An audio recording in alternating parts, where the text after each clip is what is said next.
We start this segment with the Daily Trust newspaper. Major story here is on Northern reps raise fresh concern over tax reform bills. The writers are saying, say region plagued by insecurity and low productivity. It is unfair for Lagos, Rivers, FCT to have about 70% VAT process. That's according to the FIRS boss. We will be guided by national interest. That's according to Alhassan Ado Dogua, that's the reps representing Dogua constituency in Kano. This major story you'll find on page 4. Below there's a sad, picture of what happened in the market, the Laranto market in Jos North. That this is a debris of the fire that ravaged the market.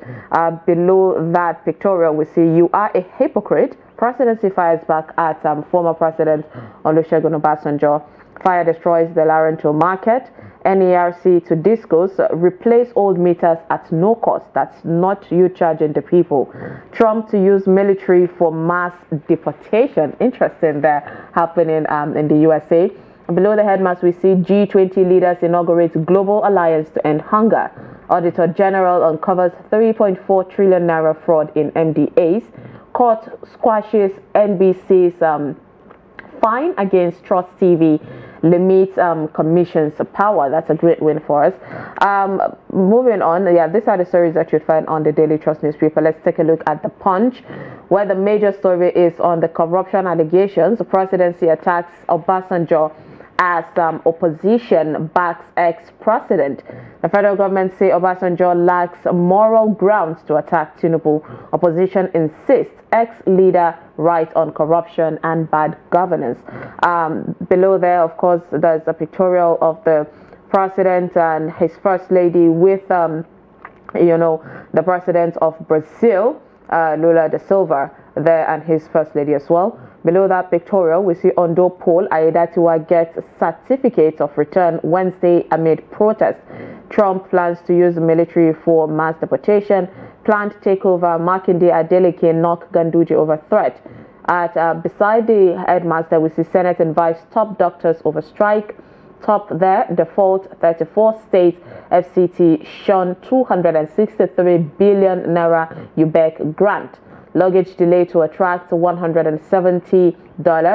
That's 10,000 naira fines also. That's the NCAA saying. Federal government plans fresh 31 trillion naira borrowing. Really interested there. Quickly, let's look at The Guardian. Major stories on the 18 billion out of school children. 34 states ditch UBE grants as unused funds surpass about 135 billion naira. Below there, of course, there is an infographic, like a chart giving you the details of how this money have been used based on states. Below that, we see IMF Nigeria. Others need longer monetary tightening regime to tame inflation. This is IMF giving us another, suggestion. Chemical industry says 28 companies exited since January. A really sad development. A presidency berates Obasanjo for criticizing successor. Rivers Council boss predicts tough battle for Fubara ahead of the 2027 elections. FIRS boss makes case for tax bills as federal government calms governors on reform. Senate to sanction MDAs for non-compliance with financial regulations. And Aiyedatiwa financial strength earned him victory in Ondo State. Now, quickly, let's review these pages. We have Dr. Theophilus Abba, the Program Director of Daily Trust Foundation, joining us this morning to analyze this newspaper. Good morning, Doctor. Once again, good morning. Once again, it's really appreciated. We truly appreciate you coming to talk on this with us. Now, Doctor, talking about Northern reps raise this tax reform. This is something that there's been a pushback right from the day one that the president put it out there. But then we saw yesterday the Speaker of the House of Representatives saying they have not yet made the decision on it. It's still ongoing. But the governors are still pushing, saying the North is not as productive, to pay that amount of tax. What is your take on that? Well, I think the level we are now in terms of the amendment to the bill on tax is at the level of negotiation. And I think that what the northern leaders the governors and those in the Senate should do is to actually negotiate. You know, if you look at the distribution of resources in the country, you know, Lagos, Rivers, then the oil producing states, they have been receiving a lot. And we think that the North should be supported, you know, because we are facing a period of trial, you know, with all this insecurity and all this and all that. You know, a lot of money is going into insecurity. It's not only the federal government that is spending money to deal with the insecurity. State governors or state governments are actually spending a lot of money. Indeed. But most times the military will go to them and say, look, do something, you know, give us some support, and they do so. So I'm thinking that there has to be a very serious negotiation. You know, this thing should go beyond looking at the figures. Because if you look at the figures, you would just say, okay, Lagos, you know, more industries are in Lagos, they have the population, they consume more. Okay, FCT, okay, FCT consumes more, people buy more in the FCT, so the tax, the VAT from FCT is huge. Then, of course, Port Harcourt is the oil producing state. You know, when you are talking about tax, you know, you also talk about the states that produce and the states that consume. Like Ogun State has many industries, it produces, but it cannot consume everything that it produces. You understand? If you go to Ogun State, industry that could not get, established in Lagos, they go to Ogun State or Oyo. Now they produce, but if you talk about VAT, they will not get so much VAT because they don't consume so much. So it's good for this issue to be really ironed out. Now, and the issue of tax, I don't even know why this reform is coming up now, because we know that, tax bills are reviewed almost every 5 years. Yeah. You know, but this government has been pushing tax. You know, I think it was VAT was 5%. After so much struggles, the previous government increased to 7.5%, and now we are hearing that to be increased to 15%. Yeah. You understand? And this is a lot of burden on the Nigerian people. But even they were discussing how the money will be distributed. But then even the VAT itself, I'm thinking that 15% is too high. You know, so this bill, this amendment has to be looked into critically. It's not something that should be rushed, you know, through the National Assembly. The National Assembly members must sit down and look at it critically and ensure that there's equity and there is fairness. Yeah. You know, and that the people are not overburdened. Well, the Speaker is saying they still have not made a decision, so we'll wait and see. So there has to be a lot of negotiations going on. And I think civil society groups also should come up and articulate the position of the ordinary Nigerians. Yeah. Because it's not enough for you to be collecting tax from the people. You know, where is even the money coming from? Because look at the Guardian is saying that the chemical industry is talking about 28 companies that have, you know, left Nigeria. Now, if there are no industries, how are you going to generate revenue? How do we generate that money? So it's a whole lot of we'll continue pursuing until we see the end of it, and hopefully the result is favorable to Nigerians. Now, Doctor, let's hear your take still on what, you know, would push the country forward. The G20 leaders have inaugurated Global Alliance to End Hunger. Now, we all know how there has been hunger in the land. Inflation has risen when it comes to food items. What is your take on this? Do you think that this would hopefully be implemented right and would see the reflection on the G20 states?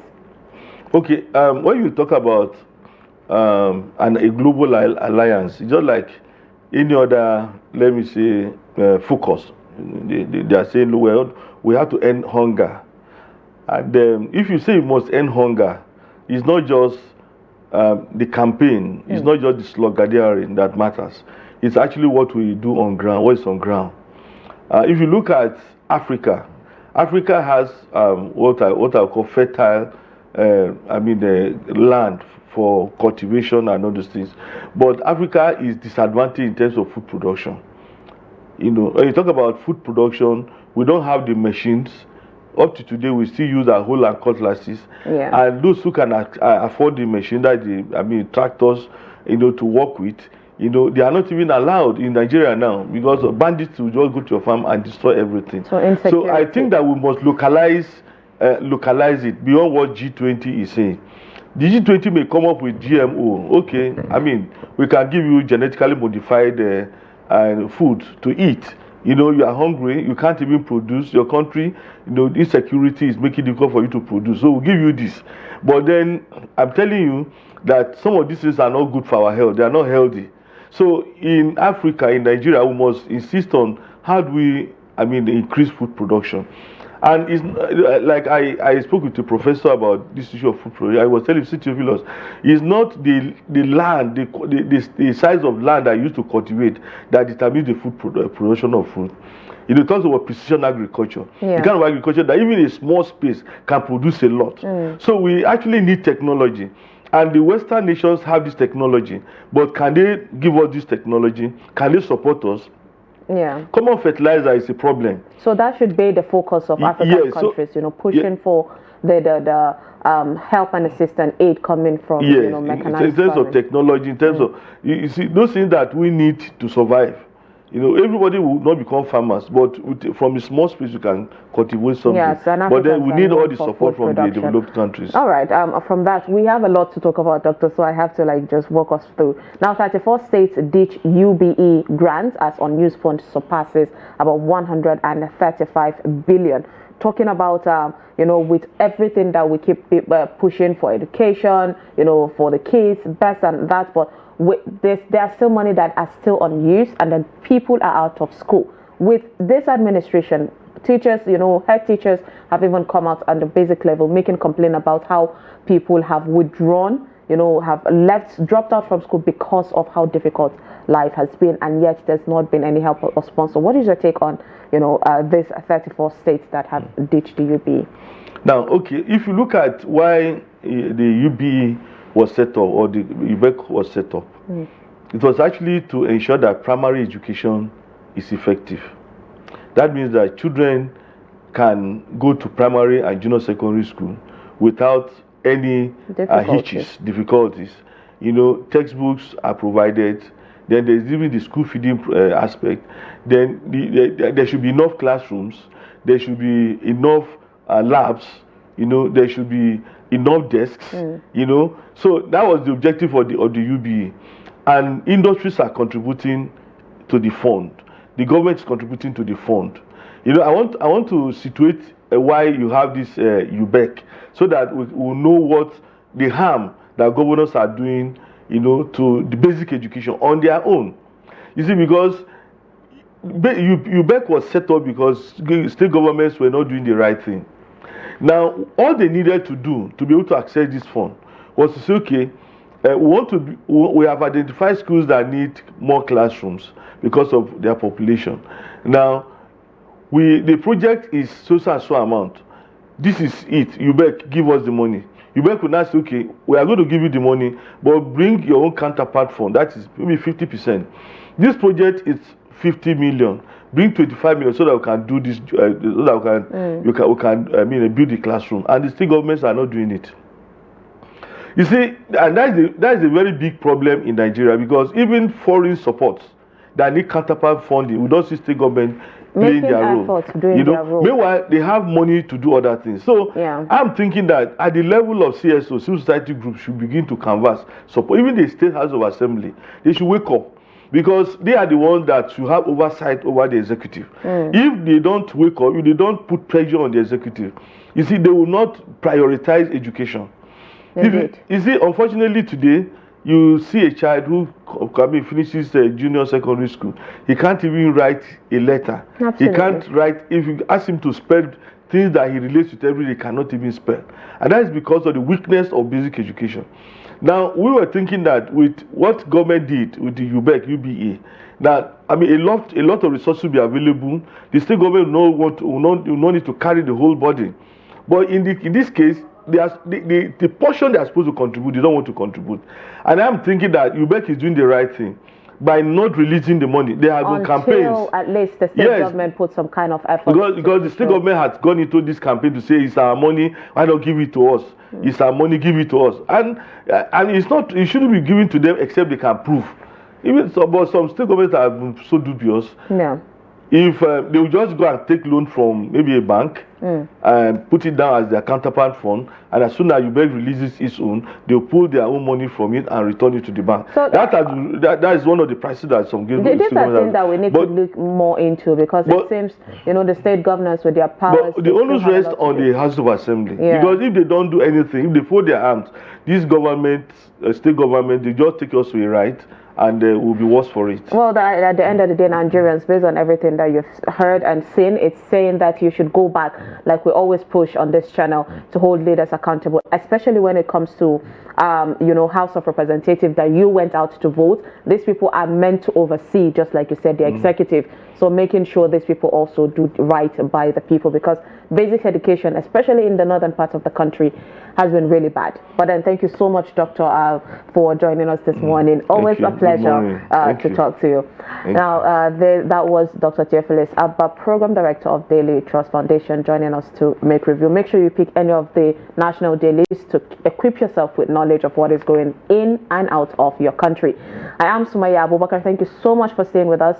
Please do stick around. Top of the hour, Adeni Atishafe will bring you 360 Sport. Do have a lovely Tuesday.